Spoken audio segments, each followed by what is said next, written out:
Hi friends, in this video we're going to discuss some of the reasons that led to decline in Justin Trudeau's popularity. He is the son of former Canadian PM Pierre Trudeau. Like all the politicians, his father was also filthy rich. In a way, we can say that he was brought up with silver spoon.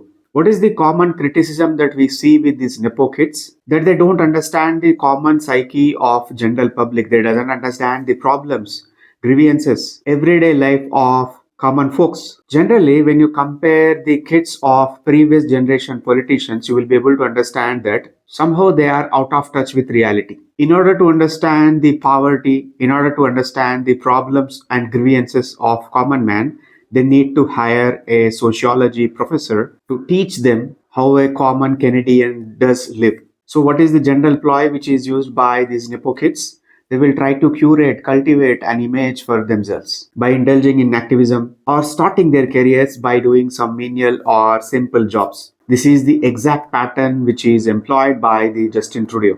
He started his career as a secondary school teacher. In order to cultivate and create a brand image for himself, he focused on diversity, equity, inclusion topics and agendas. His hypocrisy was exposed during 2019 federal election campaign when a video resurfaced during the time while he was working as a private school teacher. He attended a Arabian Nights gala. In that, he chose to wear a turban and put on a black makeup on his face, in a way insinuating and mocking the culture and traditions as well as etiquettes and overall appearance of Middle Eastern people. When this video was resurfaced, he apologized immediately and he said he was not aware and he didn't understand the cultural sensitivity and he was sorry for his conduct. This is a significant thing in Canada because before being colonized by the French and British troops, Canada was a native land for colored individuals. There were different ethnic tribes. Most of them were persons of color. In 1700s, Australia was being used as penal colony for British criminals. So most of the people who does have irreparable character flaws, people who were sentenced to the life imprisonment, rapists, murderers, organized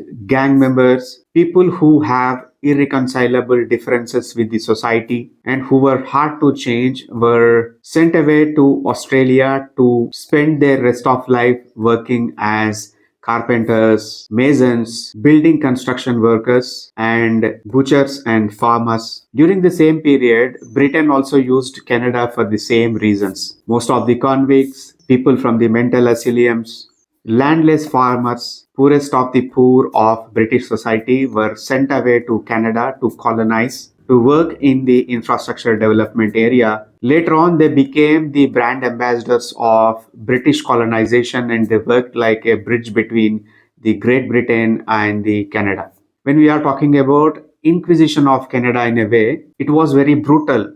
It was very gory because most of the native tribals were captured, either killed, either sent as slaves in ships to Ottoman Empire, or worked under the British in subhuman conditions. The children of these native tribes were captured. They were put in residential schools. They were not allowed to meet their parents. They were stripped away from their native culture, language, tradition, spirituality, religion. Everything that was native was brutally censored. And people who opposed those humiliating torture and conditions were put to sword. Later on, the products of these residential schools were used as subordinate weapons and employees to subjugate the native people. So this is the bloody history of Canada. So instead of focusing on the burning issues, he preferred to focus on fringe minority agendas like LGBTQ issues, global climate change agenda, DEI policies, and the feminist and gender equality movements. So in these movements, you doesn't have to invest much money, you doesn't have to develop infrastructure, you doesn't have to worry about providing something for the people. You are doing some activism like a normal unemployed politician while holding a significant amount of power where you could bring a great amount of change in public lives. You could make their lives better. You could treat them, you could give them a great amount of justice by addressing their issues. Instead of that, he chose to do these activistic and populist adventures. The common notion that was prevalent in Canadian public was that our government is more interested in global agendas like trying to care about illegal immigrants, providing them food, providing them transportation, giving them houses. They have depleted every resource of Canada while taking care of these illegal immigrants. The problem with the illegal immigration is that when you get hold of a Canadian citizenship or some legal document, you are providing a royal entry to America from the northern border of America. Because you doesn't require any visa to travel to America if you are a Canadian citizen. Another burning issue in the Canadian public is that his concentration and focus on carbon pricing and subsequent cancellation of pipelines, which resulted in costing Canadian people thousands and thousands of jobs. He didn't see substance abuse as a great crisis of public health. Instead of addressing it by providing de-addiction centers or handling that in a proper manner, he legalized marijuana and cannabis. He created safe injection sites for people to inject drugs into their veins. People were worried about their life because these safe injection sites were adjacent to the residential complexes, schools and colleges and public gardens. He never entertained their concerns regarding the safety and security of the women and children and elderly people. In a way, he created a safe haven and safe space and worked as an enabler for drug abuse. He is receiving a great amount of criticism from the common people regarding his proximity and closeness with the NDP leader Jagmeet Singh.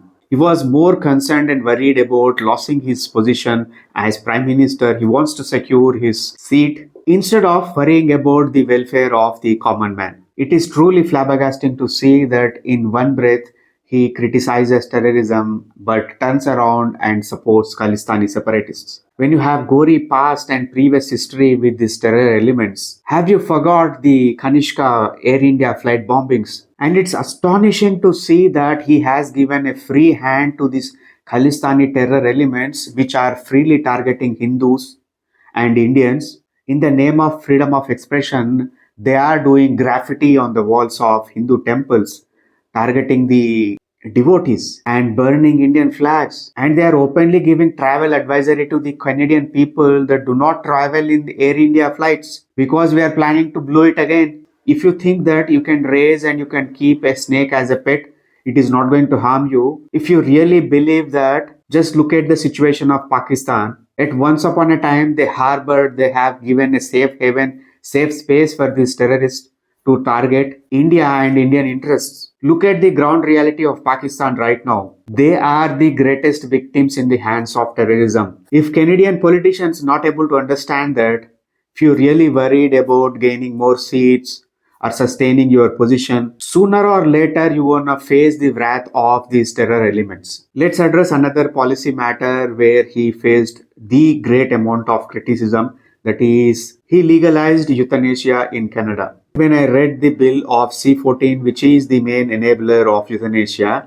I found that there is a greater scope that it could be used in a bad way. People who doesn't have the legal knowledge, people with mental health issues, people who are coming from the marginalized backgrounds, for example, like Native Canadians, could be coerced to seek the help of euthanasia for minor issues instead of taking it for terminally ill conditions. Why I'm talking? Because when you see that when your country is safe haven for prostitution, pornography, drug abuse, illegal immigration, and you are harboring separatist elements, this becomes the greatest recipe for disaster to strike. Recently, his finance minister Chrystia Freeland has tendered her resignation, saying that she is not happy with his stance on policy matters related to finance. And there is a threat from Donald Trump, who is going to take over America on January 20th. He is not at all happy with the policies of Canada. And he is saying that the Canadian people and public and governments are looting Americans' money, and we are going to impose stiff and great tariffs on Canada's goods. He already said that he's going to impose 25% tariffs on Canada. He's a great example for young politicians who wants to make name for themselves, not to repeat the mistakes done by the Justin Trudeau. Until we meet in next video, this is Gautam signing off. Namaste.